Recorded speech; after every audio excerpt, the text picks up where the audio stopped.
Hi வணக்கம் உறவுகளே, எல்லாரும் எப்படி இருக்கீங்க? நல்லா இருக்கீங்களா? இன்னைக்கு என்ன வீடியோ பார்க்க போறோம் அப்படின்னு பார்த்தீங்கன்னா, யூடியூப்ல வந்துட்டு கண்டென்ட் முக்கியமா, செட்டிங் முக்கியமா, அதை பத்தி தான் நான் கொஞ்சம் விஷயம் ஷேர் பண்றேன் உங்ககிட்ட.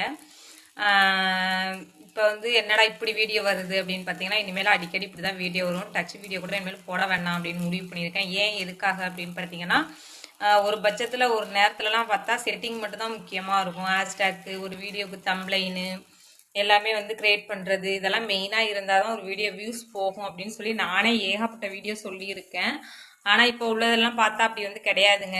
செட்டிங்லாம் அந்த அளவுக்கு முக்கியம் கிடையாது. கண்டென்ட் தான் மெயினாக முக்கியமாக தேவைப்படுது. நம்ம என்ன கண்டென்ட் போடுறோம், எப்படி பேசுகிறோம், எப்படி நடிக்கிறோம், ஒரு கண்டென்ட்டை வந்து நான் தப்பாக சொல்லலை. ஒரு கண்டென்ட் எடுத்துட்டீங்க அப்படின்னா அதில் கரெக்டாக நடித்து நம்ம போட்டாலே வியூஸ் அதிகமாக போகுது.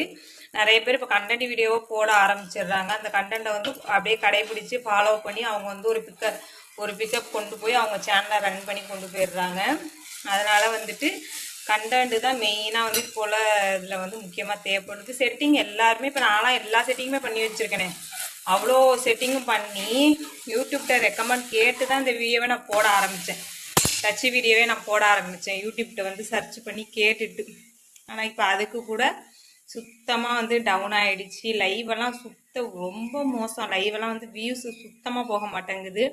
அதனால் வந்து பார்த்துட்டிங்கன்னு வச்சுக்கோங்களேன், கண்டென்ட் தான் மெயினாக வந்து உங்களுக்கு என்ன கண்டென்ட் நடிக்க தெரியுதோ, விலாகா, குக்கிங்கா, எப்படி நீங்கள் ஆக்ஷன் பண்ணி போடணுமோ அந்த மாதிரி போடுங்க. பாருங்கள், ஏகப்பட்ட சேனல்லாம் பார்த்தீங்கன்னு வச்சுக்கோங்களேன், ஒழுங்காக கூட அவங்க பேஜில் பார்த்தீங்கன்னா பேர் இருக்காது, ஒரு ஃபோட்டோ இருக்காது, அந்த வீடியோவுக்கு கீழே ஹேஷ்டேக் இருக்காது, தம்ப்ளைன் இருக்காது.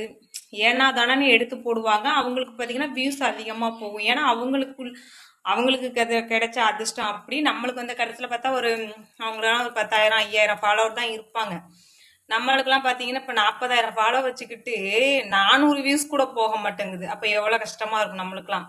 அதனால் இனிமேல் வந்துட்டு நம்மளும் விலாக் வீடியோ மாதிரிக்கு டச் வீடியோ வந்து இனிமேல் அதிகமாக வராது. நம்ம யாருக்கும் உதவணும்னு நினச்சா கூட கண்டிப்பாக வந்து அந்த யூடியூப்பே வந்து கைவிட்டுருது. சரிங்களா? ஏதாவது ஒரு இப்போ எப்படின்னா யூடியூப் டச்சை பற்றி நம்ம சொல்லலாம், ஒரு சேனலை பற்றி சொல்லலாம்னு சொல்லி ஏகப்பட்ட வீடியோ போட்டோம். அதுக்கு கூட நம்மளுக்கு மதிப்பும் கிடையாது, வியூஸும் கிடையாது, எதுவுமே கிடையாது. இப்போ மெயினாக என்ன முக்கியம்னு பார்த்தீங்கன்னா, கண்டென்ட் முக்கியமாக, செட்டிங் முக்கியமாக? இப்போ பொறுத்தளவில் செட்டிங்கை விட கண்டென்ட் தான் ரொம்ப ரொம்ப முக்கியமாக யூடியூப்பில் போயிட்டு இருக்குது. ஓகே உறவுகளே, இனிமேல் பாருங்கள், இந்த மாதிரி பேசி டக்குன்னு ஏதாவது ஒன்று பேசி இனிமேல் போடணும் அப்படின்னு நினச்சிக்கிட்டு இருக்கேன். என்ன பண்ணிக்கிட்டு இருக்கேன்னு பார்த்தீங்கன்னா, தோசை ஊற்றிக்கிட்டே இருக்கேன். ஏன் அப்படின்னா, நம்மளுக்கு வந்து இப்போ இந்த வீடியோ வந்து எனக்கு வியூஸ் போகலன்னா கூட கவலை கிடையாது. இது வந்து இப்போ நின்றுட்டு எடுத்துகிட்டு இப்படியே அப்லோட் பண்ணி விட்டுட்டு போயிடுவேன். ஆனால் ஒரு வீடியோ பேசி அதை தம்ப்ளைன் எடிட் பண்ணி அதை அப்லோட் பண்ணும்போது வியூஸ் போடலன்னா ரொம்ப கஷ்டமாக இருக்குது. ஓகே உறவுகளே, நாளைக்கு ஒரு வீடியோவில் பார்க்கலாம். பாய்.